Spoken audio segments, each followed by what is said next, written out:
Hi friends, ఎక్స్హ్యూమా ఈ cinema south Korean cinema. ఈ cinema ఎలా ఉందో ఇప్పుడు చూద్దాం. ఒక కొరియన్ ధనిక కుటుంబంలో కొంతమంది కొత్త జబ్బుతో చనిపోతూ ఉంటారు.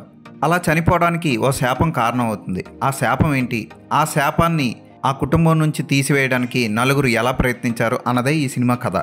ఈ సినిమాని చాప్టర్ల పరంగా డివైడ్ చేసి దర్శకుడు ఫస్ట్ హాఫ్ని అద్భుతంగా తీసాడు అనిపిస్తాడు. సెకండ్ హాఫ్కి వచ్చేసరికి చేతబడి, బాణమతి, అలాగే జ్యోతిష శాస్త్రం అంటే ఫెంగ్ షూయ్ అంటారు చైనాలో, వాటిని డెవలప్ చేసుకుంటూ కథను ఎక్కడికో తీసుకెళ్తాడు దర్శకుడు జాంగ్ జే హుయాన్.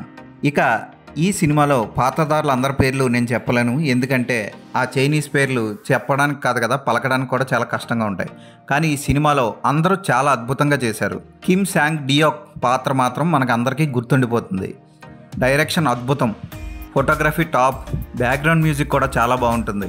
సినిమాలోకి వెళ్తాం తప్ప మనం అక్కడ ఏం జరుగుతుందో తెలియదు మనకి. కొంచెం రన్ టైం ఎక్కువ ఉంటుంది ఈ సినిమా. హర్రర్, మిస్టరీ సినిమాలు ఇష్టపడే వాళ్ళు ఖచ్చితంగా ఈ సినిమాని చూడండి, మిస్ కాకండి. చాలా బాగుంటుంది ఈ సినిమా. విజువల్ ఎఫెక్ట్స్ కూడా బాగుంటాయి. కొంచెం మెల్లిగా స్టోరీలోకి వెళ్ళి దర్శకుడు ఒక్కసారిగా మనల్ని కథలో ముంచి తేలుస్తాడు. క్లైమాక్స్ కూడా బాగా ముగిస్తాడు. సినిమా అద్భుతంగా ఉంటుంది, డోంట్ మిస్ ఇట్. ఈ సినిమాని తెలుగులో కూడా డబ్ చేసి ఈరోజే రిలీజ్ చేశారు. వెయిలింగ్ లాంటి సినిమాని ఇష్టపడే వాళ్ళు ఈ సినిమాని ఖచ్చితంగా చూడండి, అస్సలు మిస్ కాకండి.